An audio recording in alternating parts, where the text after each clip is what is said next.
Hey guys, welcome to Emma Jade. I'm Emma Jade and welcome back to my YouTube channel. Now, you may have noticed some different scenery than my previous video, and yes, this is my boyfriend's bedroom. Because of the recent Queensland lockdown, I've been living here, hence me not being in my own bedroom. Now, today's video is about productivity, specifically phone productivity. I'm going to be showing you what my home screen setup used to look like, what it looks like now, and some of the apps and systems that have helped me achieve this look.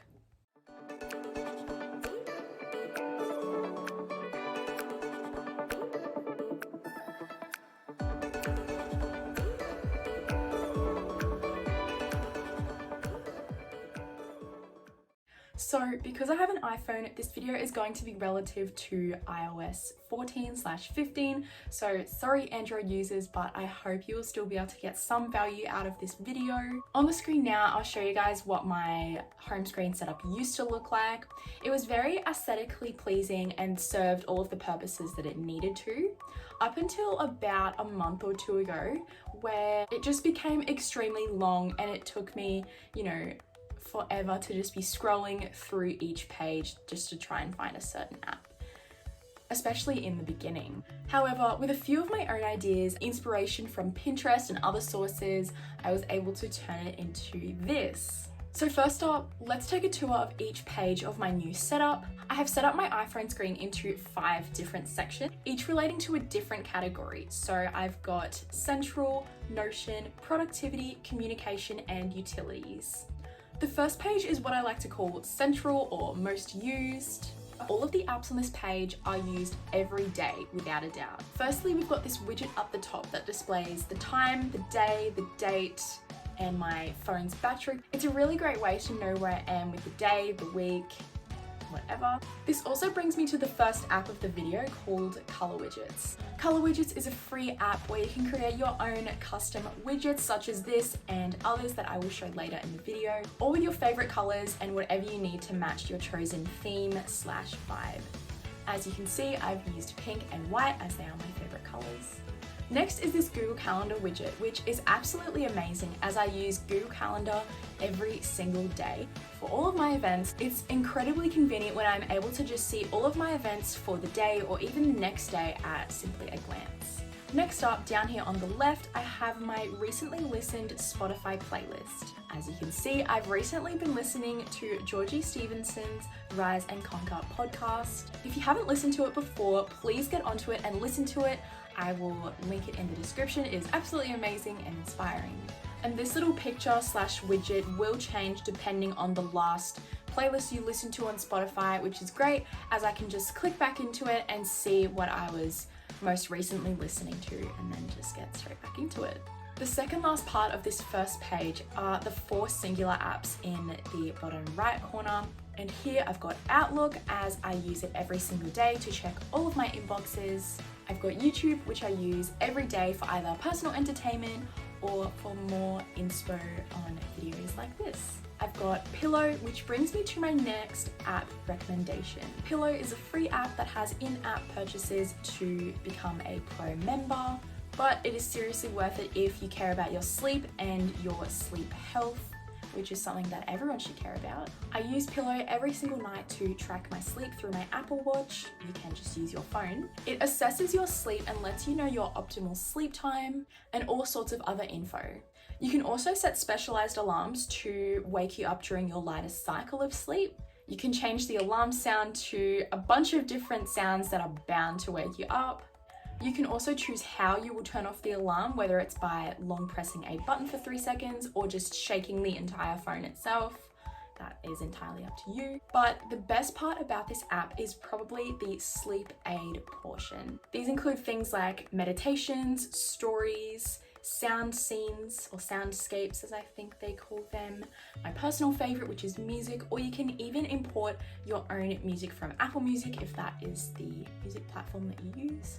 I use sleep aids every single night to help me fall asleep, and I've actually inserted it into my alarm, so when I turn on my alarm, this music will automatically start playing. And you can choose to either set a duration for this music. I personally set it for 45 minutes, but you can choose like 15 minutes, an hour, whatever.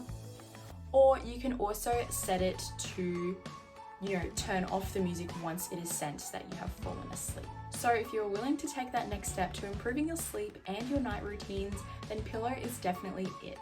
The final app here that I'm using every single day is the health app that comes with the iPhone. I use it mainly to track my period as well as any other symptoms that I may be feeling on a given day. To me, this app acts as a little self-check-in to see how I physically felt on that day. It can also be helpful to track any symptoms you may be feeling in case you need to show or tell a doctor of any of those sort of health records that you've been feeling recently. The last part of this first page that I will include is this doc that is present on every single page. But here are 4 more apps that I'm also using every day. I've got phone, messages, Google Chrome, and Snapchat. It is extremely easy to be able to access all of my most used apps as soon as I open my phone. Okay, the next page of my home screen is called Notion. It is one entire page dedicated solely to the use of Notion. Here is where I have, firstly, the actual app in the upper left-hand corner. Now, the app is surrounded by these 3 plain white icons, and they are just plain blank shortcuts that I've created in the Shortcuts app, just to fill that extra space on the screen there, because I like having a completely filled screen, as you might be able to tell. The rest of this page is made up of 5 Notion widgets, and as they take up 4 single apps worth of space, I can only have 5. Here I have Notion widgets for my top 5 most popular pages that I visit on Notion. So for example, I have included here my homepage, my hub, my content drafting space, my income reports, and my university homepage.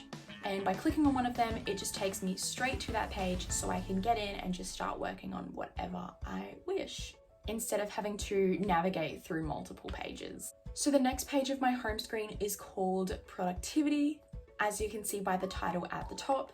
This title was actually made using the Color Widgets app that I mentioned before. You just go in, create a new widget, press the widget to edit it, press change widget, scroll down and select custom text. Now you can change the text, background and text colors, the font, as well as the size of the actual widget in case you need to make it smaller or bigger. Then you just press set widget, replace it with the new widget that you added previously, and there you go. You can go right ahead and add it to your home screen as a title for your new page, just so you know exactly what's going on that particular page. So this page is only for apps and etc. that I use for productivity. So in this section, I've got Pomodoro, which is my timer app that I use to study with, Google Drive for storing and backing up a lot of my personal files. I've got Canva, which is widely used for personal use and content creation use. I've got Kindle, which I use to read some of my university textbooks through if I've bought them on Amazon. I've got Speechify, which brings me to my next app recommendation. If you hate reading and you know that you would much rather listen to something, which I personally would, then Speechify allows you to upload PDFs, paste text, paste URL links, and also scan text, and it will immediately start reading it out loud for you.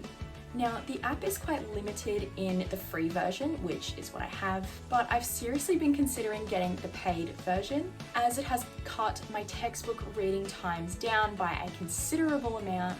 The next app I've got here is the Apple Notes app. So I use this app quite a bit for just jotting down like random bits of information really quickly that I'll later put into Notion or wherever else. And I also use it for drafting my Instagram captions, as it is just easier to do there. The second last app here is OneDrive, again for storing and backing up my personal as well as my university files. And lastly, I've got Google Photos for mainly backing up my iPhone photos just to be moved onto my hard drive, just to free up some space on my iPhone for other things. Now, the last section of this page is actually a shortcuts folder, which I originally saw on Thomas Frank's YouTube video about his phone productivity and organization. And to save you the hassle of navigating through his channel and his videos, just to find the specific how-to, I will give you a quick how-to on how to make this folder. So you want to open the Shortcuts app on your iPhone, go to My Shortcuts and add a new folder, call it whatever you want and give it an icon, and then press add. Tap on this new folder that you have created, press the plus sign, add action, and this is where it can get pretty limitless. You can open apps, start calling someone, open URLs, or even start a voice memo recording, and just much more than that. But today I'm going to show you how to open a URL. So if you use Safari as your default web browser, press web, scroll down to URLs, open URLs, then tap the little blue URL font and paste your URL. If you use Google Chrome like me, then press apps, press Chrome, open URLs in Chrome, and same deal, press URL and then paste. After that, press on the 3 dots in the upper right corner to change the name of the shortcut, the color of its background, whatever. Press done, then next, and now you've got a shortcut. To add this folder to your home screen, hold down your finger on the screen, enter a new page or wherever your free space is, tap the plus in the upper left, scroll to press shortcuts, and swipe either once or twice to find the smaller or the bigger shortcuts folder, then press add widget and press done. Now, this folder is set to the wrong folder of shortcuts, so to change that, hold down on the widget, press edit widget, press on the folder, and select the folder you just made. And there you go, that is my productivity page. The second last page that I have here is communication. Again, I've used color widgets to get the title for this page, and to get these rotating photos of my boyfriend and I have used an app called Widgetsmith. To do this in the Widgetsmith app, I will just add a screen recording of how to do that up in the corner if you need to know how to do it. Otherwise, you can keep watching along. Lastly, on this page, I have 8 apps that I use either on the daily or almost daily as points of communication. So I've got Facebook, Instagram, FaceTime, Netflix, TikTok, Messenger, Pinterest, and YouTube Studio, which is all pretty self-explanatory. The last page of my home screen is my utilities page. So I've got my utilities title once again, a smaller widget of rotating photos, and then 12 apps that I use as utilities. So apps that I might use on the daily or almost daily, but not enough to be deemed productivity or communication or whatever. They are apps that facilitate and help me do other activities. For example, I've got my banking app, the Queensland check-in app, as it is essential to check in wherever you go. I have Beamit to instantly transfer money to people. I've got Centrelink as there are tasks that I need to do on there often. I use iSafe Pro to keep all of my other passwords and numbers that Google Chrome doesn't keep. I use Ping ID as a multi-factor authenticator for my university login. I use settings for obvious reasons, same with photos, maps, and calculator.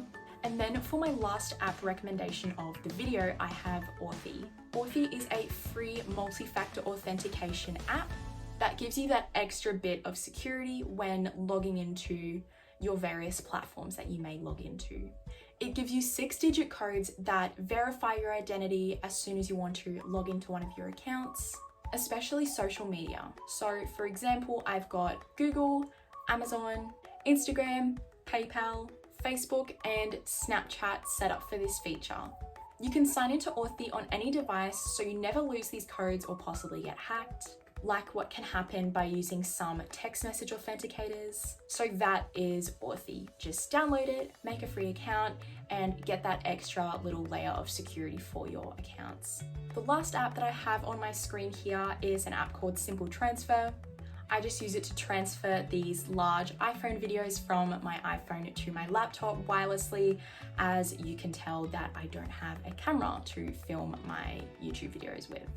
Although that is the end of my 5 home screen pages, that is not all of my apps. The rest of my apps that I don't use as much, or I don't think are as important, have been removed from my home screen and placed in the app library for me to access or search for at any time. So that is all 5 of my home screen pages toured and explained.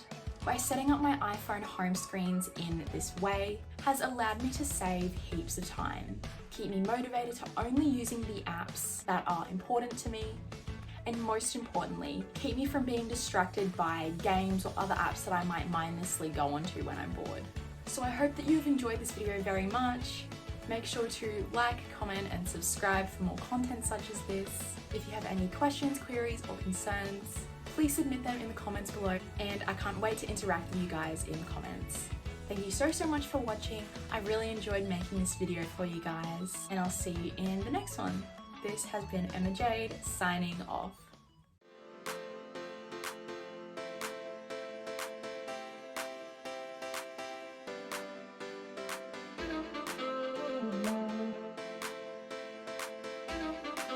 Mm-hmm.